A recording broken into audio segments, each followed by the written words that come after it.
gracias, te damos gloria, honra, alabanza.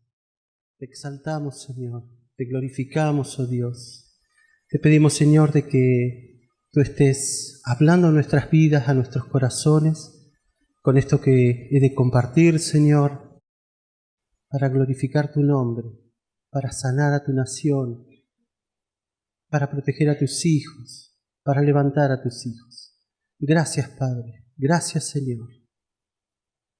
Nos encomendamos a ti nuestra mente, nuestro corazón, nuestros oídos, como dice en tu palabra, el que tenga oídos para oír, que oiga. En tu nombre, Jesús. Amén. Quiero compartir algo como lo que ya los chicos que vienen los días miércoles a las clases, ya tienen idea, ya van a estar sabiendo de lo que vamos a hablar. Vamos a tocar un poco los chicos. Yo les digo chicos, ¿está bien?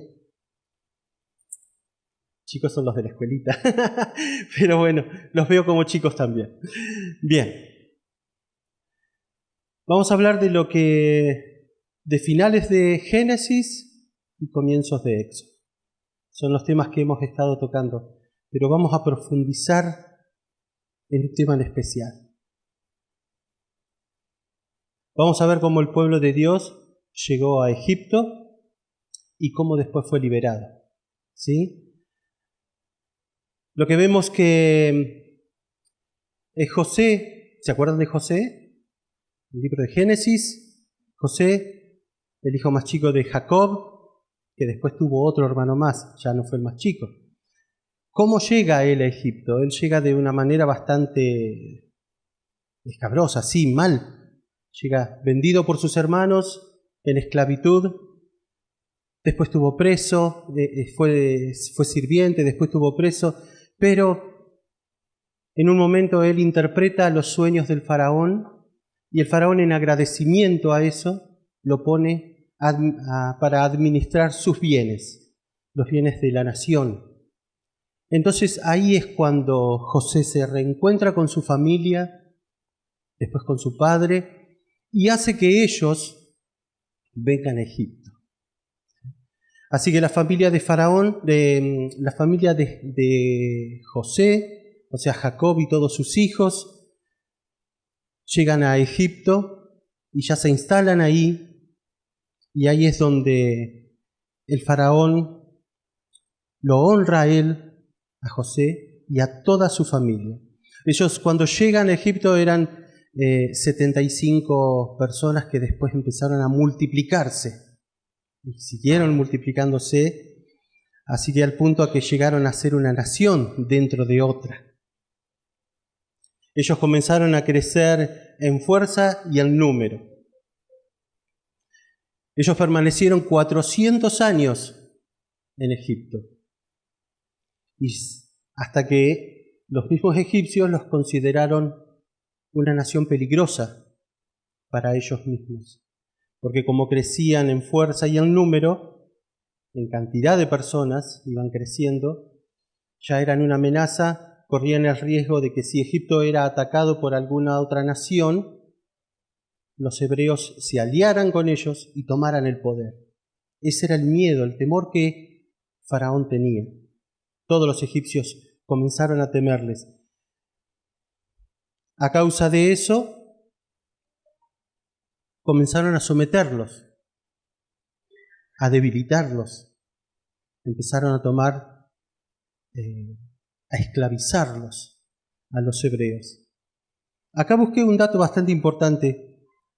José estuvo en Egipto alrededor del año, dentro de la dinastía número 12 de Egipto, del año 1991 hasta el año 1789, antes de Jesucristo, donde en esa época él vivió como administrador de los bienes del faraón.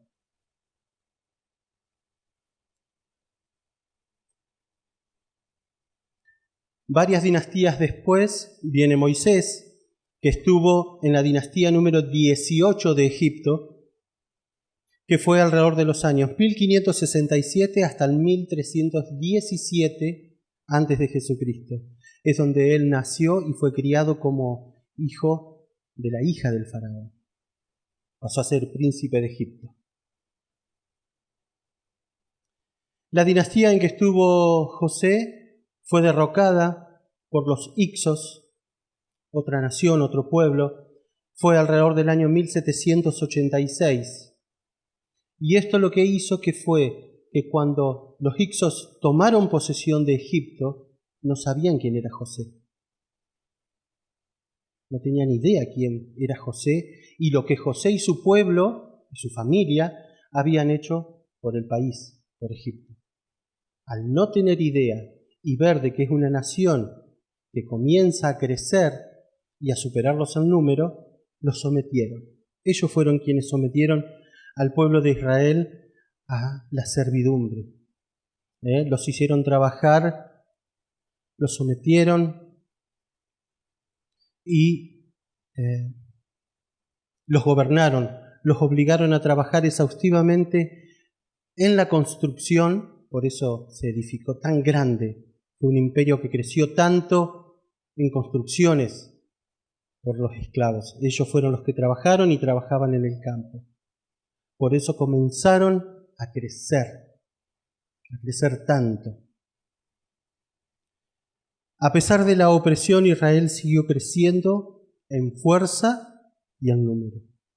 El faraón pide a las parteras, porque ya después Egipto vuelven los egipcios al poder.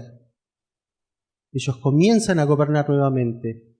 Obvio que ya ni sabían quién era José y solo sabían que ese grupo de gentes, esos hebreos que estaban ahí, eran una amenaza constante para ellos.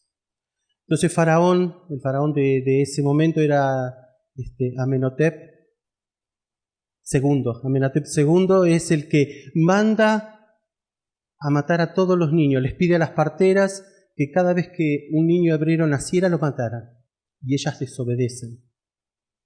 Entonces después, como no dio resultado y las mujeres seguían teniendo hijos, y las parteras decían, son mujeres grandes, robustas, para cuando llegamos nosotros ellas ya dieron a luz. No podemos matar a esos niños. Entonces deciden arrojarlos al río Nilo, que es el río principal de Egipto. Deciden arrojarlos al río, ahí se los comían los cocodrilos. Esa fue una gran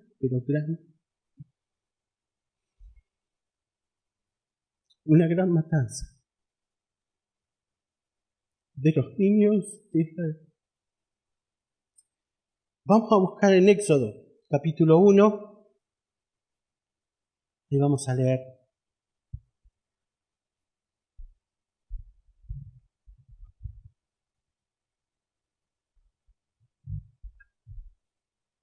Desde el verso 1. Esto va a hablar de lo que hemos estado, acá está escrito lo que hemos estado hablando ahora. Dice, estos son los nombres de los hijos de Israel que entraron en Egipto con Jacob. Cada uno entró con su familia: Rubén, Simeón, Leví, Judá, Isaacar, Zabulón, Benjamín, Dan, Neftalí, Gad y Aser. Todas las personas que les nacieron a Jacob fueron 70, y José estaba en Egipto.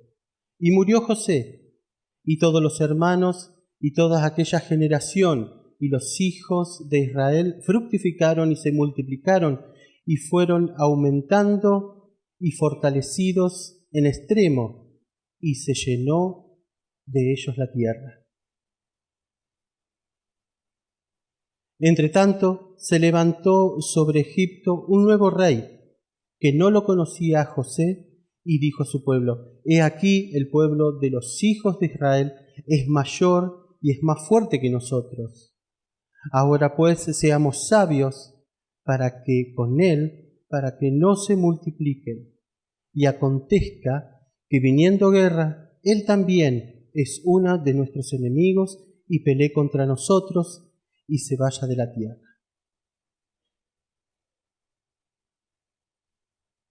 Amén. De esa manera fueron sometidos. Ahí es como ellos comienzan una vida de dolor, una vida de angustia, sometidos. Ya les habían matado a sus hijos, pero ellos seguían creciendo, se seguían fortaleciendo. Aún en tiempos de sufrimiento, Dios muestra su amor y su respuesta al clamor de su pueblo. Y el pueblo comenzó a clamar con desesperación. Comenzó a clamar, comenzó a pedir ayuda. Se vieron tan sometidos y se encontraron en esclavitud, golpeados, lastimados, obligados a trabajar en el campo, en la construcción. Si moría un hebreo no importaba, lo sacaban, lo tiraban fuera y seguían trabajando. Ellos solo podían dormir de ratos y apenas descansar. Tenían que seguir trabajando. De esa forma los podían tener sometidos. Y esto es para nosotros, ¿no? También a veces, dice, muchas veces pensamos que si Dios nos ama. Pensamos si Dios nos ama cuando pasamos por angustia, pasamos por momentos tristes, de desesperación. Si Dios nos ama, no deberíamos sufrir. Y eso mismo pensarían ellos, si Dios tanto nos ama, ¿por qué estamos sufriendo? ¿Por qué estamos pasando por esto? ¿Por qué estamos esclavizados? ¿Por qué nos golpean? ¿Por qué nos lastiman? ¿Por qué matan a nuestros hijos? Si tanto Dios nos ama, ¿qué pasa? ¿Por qué tanto sufrimiento? Y todos hemos sufrido en algún momento, en algún punto hemos tenido nuestros momentos de dolor, de sufrimiento. Hay personas que han sufrido más en la vida y hay otros que menos. Pero todos han tenido un momento de sufrimiento o están sufriendo por algo. Incluso nosotros como hijos de Dios, ¿por qué no tenemos que sufrir? ¿Por qué no? ¿Se han preguntado? Dios me ama, pero ¿por qué no he de sufrir yo también? Esta historia del pueblo de Dios nos muestra cómo sus hijos fueron clamando, sus hijos clamaron por ayuda y cómo Dios muestra su amor con ellos. Éxodo 6.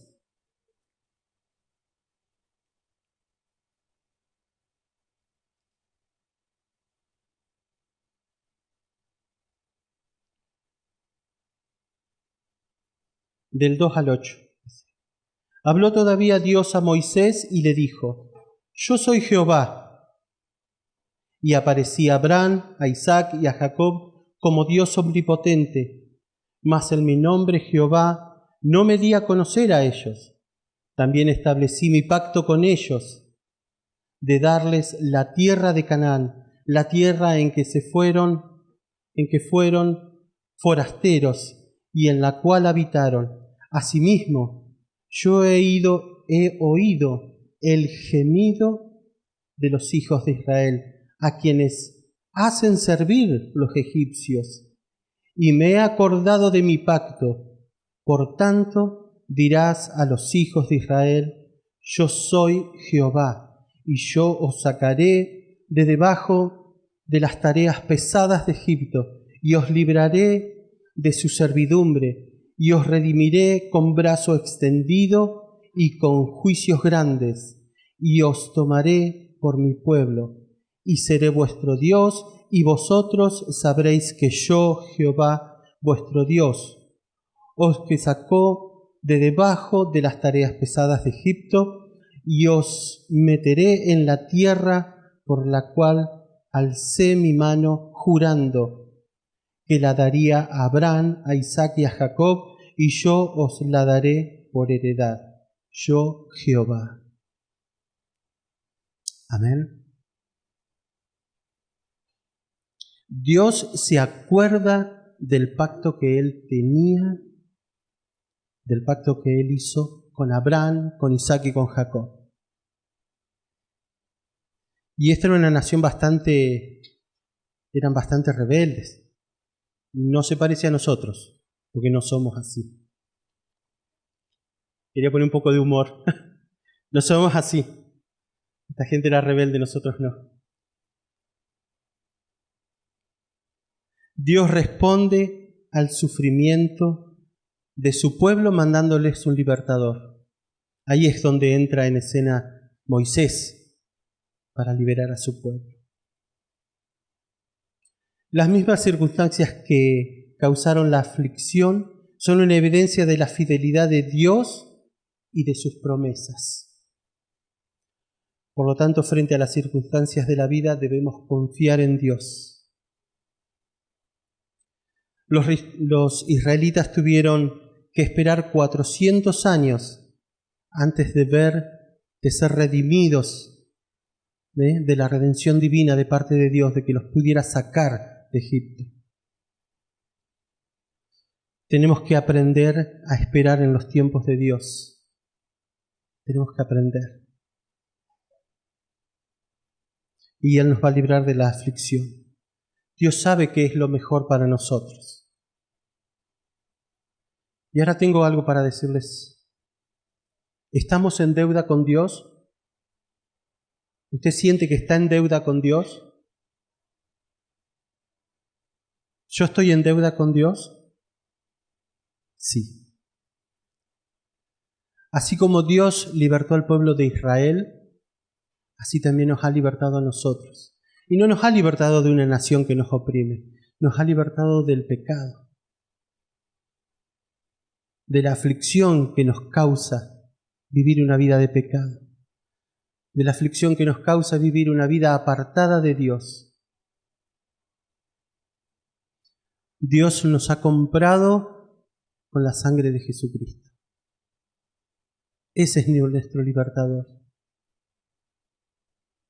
Sacarnos de nuestra aflicción, sacarnos de nuestra esclavitud. Incluso estando acá dentro, podemos ser esclavos de tantas cosas, grandes cosas o pequeñas cosas, pero podemos estar en esclavitud. Y Dios nos quiere liberar. El pueblo de Israel clamó al punto de llorar y clamar y gritar. Y gritar de desesperación, porque querían ser libres.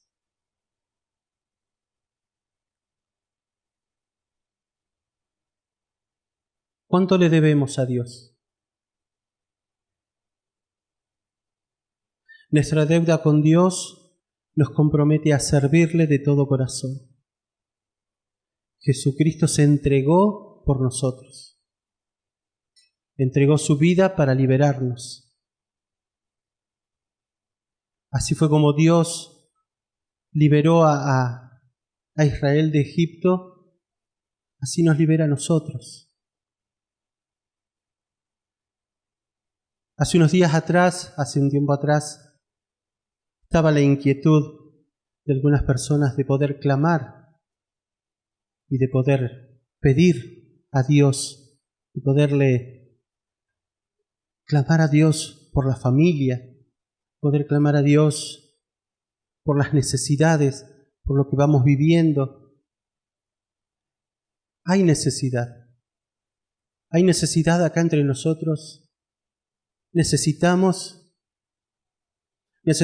de que Dios nos libere, que libere a nuestra familia. Necesitamos que Dios sane a nuestra nación. Necesitamos que Dios sane a Argentina.